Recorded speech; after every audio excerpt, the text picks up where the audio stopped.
بسم اللہ الرحمن الرحیم۔ حضرت آدم علیہ السلام کو جب جنت سے رائندہ درگاہ کیا گیا، جنت سے نکالا گیا، زمین پر اتارا گیا تو لکھا یہ ہے کہ آدم علیہ السلام جو وہاں سے چلنے لگے ہیں تو انہوں نے وہاں سے وہ حجر اسود کو اٹھا لیا۔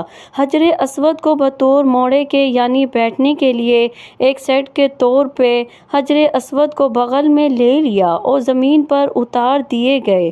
اور دوسری روایت میں آتا ہے کہ جس رات میں آدم علیہ السلام کو آسمان سے زمین پر اتارا گیا تو اس رات میں آدم علیہ السلام بڑے وحشت محسوس کر رہے تھے، بڑے مایوس اور پوری اس دنیا کے ہو کے عالم میں اکیلے رات کو بیٹھے ہیں اور بڑی ایک مایوسی اور وحشت طاری ہے۔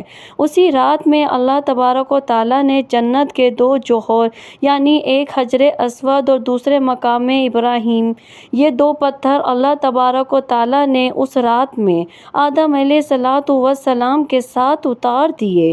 جب صبح کی روشنی پھیلی ہے تو آدم علیہ السلام نے اپنے پاس یہ دونوں پتھر پڑے دیکھے، پہچان گئے کہ یہ تو جنت کے میرے ساتھی ہیں۔ جنت کے جواہرات میں سے آپ نے دونوں کو لے کے سینے سے لگا کے ان کو بغل گیر ہو گئے، اس سے تسکین حاصل کرنے لگے کہ یہ وہ جنت کا ایک سامان میرے ساتھ آ گیا ہے۔ اس طریقے سے اللہ نے ان دونوں پتھروں کو زمین پر اتارا۔ اور عجیب بات ہے، ایک حدیث میں آتا ہے کہ آدم علیہ السلام جو حجر اسود لے کر آئے تھے، اصل میں حجر اسود ایک فرشتہ تھا۔ جب آدم علیہ السلام کو جنت میں اللہ تبارک و تعالیٰ نے آباد کیا، ایک فرشتے کی نگرانی لگا دی تھی کہ آدم علیہ السلام کی نگرانی کرے کہ وہ ان تمام کی تمام جنتی ان کے لیے مباح ہیں، لیکن یہ جو ایک درخت ہے اس درخت کے کھانے سے ان کو منع کیا گیا ہے تو تم اس کی نگرانی کرتے رہو، کہیں آدم علیہ السلام اس درخت کا پھل نہ کھائیں۔ چنانچہ یہ فرشتہ جو ہے وہ آدم علیہ السلام کی نگرانی کرتا رہا، تو آدم علیہ السلام بھی محتاط رہے، جنت کے اندر وقت گزرتا رہا۔ جب اللہ تبارک و تعالیٰ کو تکوینی طور پر منظور تھا کہ آدم علیہ السلام پھل کھائیں اور پھر آگے سارا پڑوسی جو ہوا، تو یہ تکوینی نظام ہے، اللہ کے ہاں یہ ہونا تھا، یہ مقدر تھا۔ تو اللہ تبارک و تعالیٰ نے آدم علیہ السلام سے اس فرشتے کو اوجھل کر دیا، یعنی آدم علیہ السلام کو فرشتہ دائیں بائیں کہیں نظر نہیں آیا۔ تو جب یہ آدم علیہ السلام کو پھل کھانے کا موقع آیا تو انہوں نے آگے بڑھ کر اس پھل کو کھا لیا۔ جیسے ہی پھل کھایا تو اللہ تبارک و تعالیٰ کے ہاں ظاہر ہے کہ ایک خاص قسم کا غضب نازل ہوا کہ یہ تمہیں منع کیا گیا تو کیوں کھایا؟ تو اسی ہیبت اور دبدبے کے عالم میں اللہ تبارک و تعالیٰ نے اس فرشتے کی طرف دیکھا۔ جب اس ہیبت کے عالم میں اس فرشتے کو دیکھا ہے تو فرشتہ خوف سے پتھر بن گیا اور وہ حجر اسود کی شکل کے اندر قائم ہو گیا، اور جس کو آدم علیہ السلام زمین پر لائے۔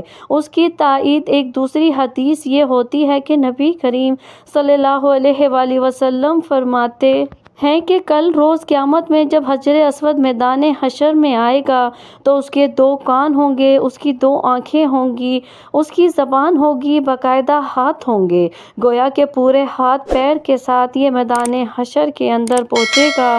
اور ساتھ ہی نبی صلی اللہ علیہ وآلہ وسلم نے فرمایا کہ کیونکہ حجر اسود اصل میں ایک فرشتہ تھا، وہاں اللہ تبارک و تعالیٰ دوبارہ اس کو انہی اعضاء کے ساتھ ظاہر کر دیں گے اور وہاں پہنچ کر پھر دنیا کے اندر ان کو بوسہ کرنے والے جو لوگ ہیں ان کے حق میں گواہیاں دیں گے۔ تو معلوم ہوا کہ یہ حجر اسود ایک فرشتہ ہے، دنیا کے اندر جو لوگ ہیں اس کو بوسہ دیتے ہیں اور وہ تختی پر نوٹ ہو جاتا ہے، اس آدمی نے مجھے بوسہ دیا، اس کے گناہ معاف کر دیے گئے ہیں، تو کل روز قیامت میں وہ اس کی گواہی دے گا۔ مزے کی بات ہے کہ دنیا کے اندر ایک بہت بڑے محدث گزرے ہیں، وہ یہ کہتے ہیں کہ میں مکہ کے اندر حرم میں حجر اسود کے قریب کعبہ کے قریب ایک عرصہ تک رہا تو میں نے ایک مرتبہ عجیب منظر دیکھا کہ یہ حجر اسود وہاں سے نکلا، حجر اور اس کے دونوں ہاتھ پیر تھے، اس کے کان اور پوری ایک انسانی شکل میں نکلتا ہے،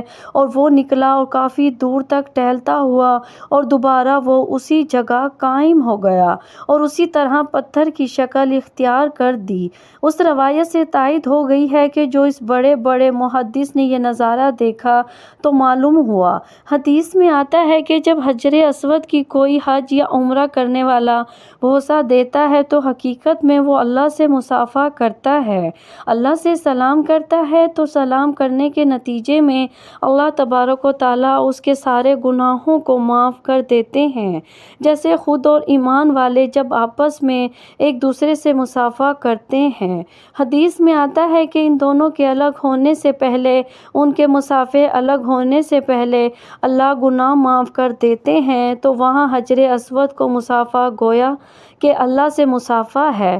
تو اللہ سے مصافحہ اور گناہ معاف نہ ہو، یہ کیسے ہو سکتا ہے؟ اللہ تبارک و تعالیٰ گناہوں کو معاف کر دیتے ہیں، تو یہ حجر اسود یہ وہ فرشتہ ہے جو ہر بوسہ دینے والے کی تفصیلات کو نوٹ کر لیتا ہے۔ تو اللہ سے دعا ہے کہ اللہ تبارک و تعالیٰ ہمیں حجر اسود کا سلام اور اس کا بوسہ لینے کی سعادت نصیب فرمائے، آمین۔ لیکن اس میں شریعت کا مسئلہ لکھا ہے کہ اس کے لیے آپ کسی دوسرے کو تکلیف دے کر اس کا بوسہ نہ لیں۔ تکلیف دے کر بوسہ لیں گے تو ظاہر ہے بوسہ لینا ایک مستحب عمل ہے، لیکن تکلیف دینا حرام ہے۔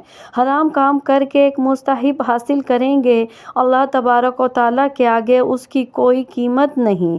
اگر نہیں موقع تو دور سے استعلام کر لیں، استعلام کر کے چوم لیں تو وہ آپ کو وہی اجر ملے گا جو کہ بوسہ دینے کے موقع پر ملتا ہے۔ اللہ سے دعا ہے کہ اللہ تبارک و تعالیٰ اس پر عمل کرنے کی توفیق عطا فرمائے۔ میرا سنانا اور آپ کا سننا اپنی بارگاہ الہی میں قبول اور منظور فرمائے۔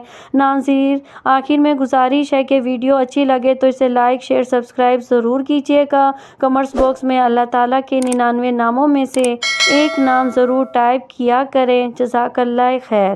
اللہ ہم سب کا حامی اور ناصر ہو۔